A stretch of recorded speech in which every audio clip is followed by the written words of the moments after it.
हाँ तो बच्चों, स्वागत है आपका मेरे चैनल रोशन क्लासेस पर।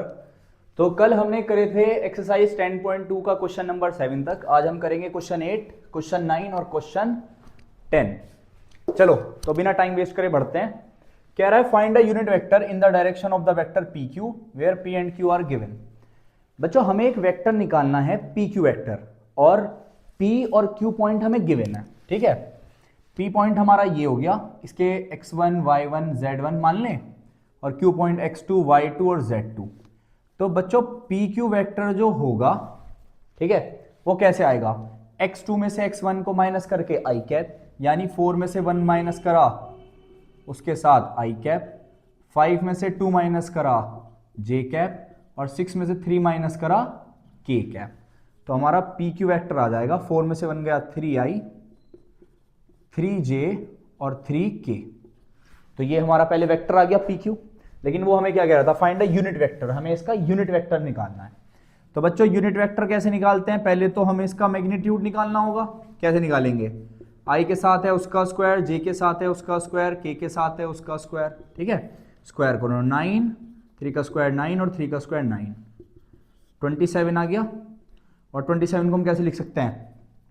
27 को लिख सकते हैं 3 इंटू 3 इंटू 3, 3 से 9 से 27, 2 3 का 12 अगर क्या आ जाएगा बच्चों? 1, और 1 3 अंदर रह जाएगा, तो 3√3 आ गया।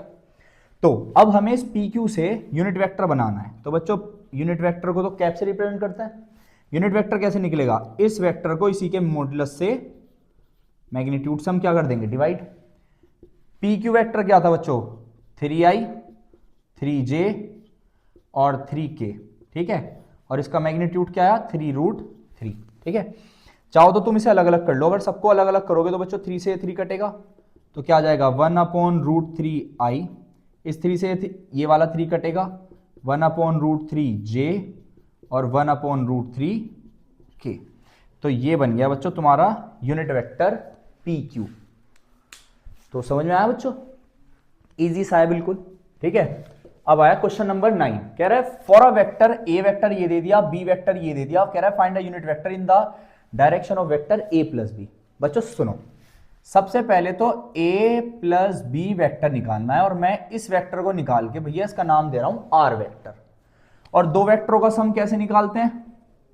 दोनों को प्लस कर लेते हैं। आई वाला आई वाली के साथ ऐड होगा, 2i माइनस आई है, minus j plus j, 2k और माइनस k। ठीक है बच्चों, तो आर वेक्टर क्या हो जाएगा? इसमें से गया i, ये तो खत्म, इसमें से गया k कैप। ठीक है, अब आर वेक्टर आ गया, सम कर लिया। अब बच्चों हम इसका क्या करेंगे?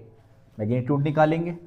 तो भाई आर वेक्टर का मैग्नीट्यूड i के साथ जो है कुछ नहीं है 1, उसका स्क्वायर, j तो है ही नहीं इसमें, k के साथ जो है कुछ नहीं है 1, उसका स्क्वायर, 1 का स्क्वायर 1, 1 का स्क्वायर 1, क्या गया बच्चों? √2। तो हमें तो इसका यूनिट वेक्टर बनाना है बच्चों। यूनिट वेक्टर को कैप से रिप्रेजेंट करते हैं। कैसे आएगा? इसी वेक्टर को इसके मॉडुलस से डिवाइड कर देंगे। तो ये क्या है? i प्लस के वेक्टर, इसी को √2 से डिवाइड कर दो।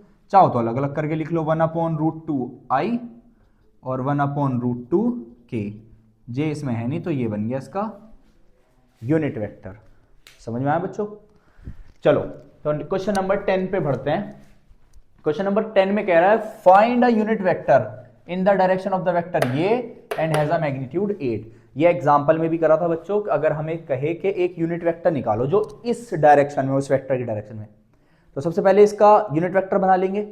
इसी वेक्टर को इसके मॉडुलस से, मैग्नीट्यूड से डिवाइड कर लेंगे, आ जाएगा। लेकिन उसका मैग्नीट्यूड बच्चों 1 होगा। यहां पे क्या कह रहा है? मैग्नीट्यूड क्या होना चाहिए? 8। तो कोई बात नहीं, उसकी फिर 8 से क्या कर देंगे? मल्टीप्लाई कर देंगे। ठीक है, सबसे पहले तो हम इसे बच्चों ए वेक्टर मान रहे हैं। ये हो गया यहां से सॉल्यूशन।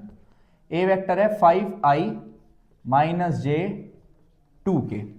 तो भाई बच्चों पहले इसका मैग्नीट्यूड निकलेगा। कैसे? i के जो साथ है उसका स्क्वायर, j के जो साथ है उसका स्क्वायर, k के जो साथ है उसका स्क्वायर, 5 का स्क्वायर 25, 1 का स्क्वायर 1, 2 का स्क्वायर 4। तो बच्चों मैग्नीट्यूड कितना आ गया? ये आ गया 30। क्या 30 को हम फैक्टर करके लिख सकते हैं? 2 15 3, कुछ नहीं आएगा बाहर, इसको ऐसे ही रहने दो। ठीक है, अब बच्चों हम इसका बनाएंगे यूनिट वेक्टर। इसी के वेक्टर को इसी की मॉडुलस वैल्यू से क्या कर देंगे, डिवाइड। वेक्टर क्या था 5i j 2k और मैग्नीट्यूड क्या आ गया बच्चों, √30।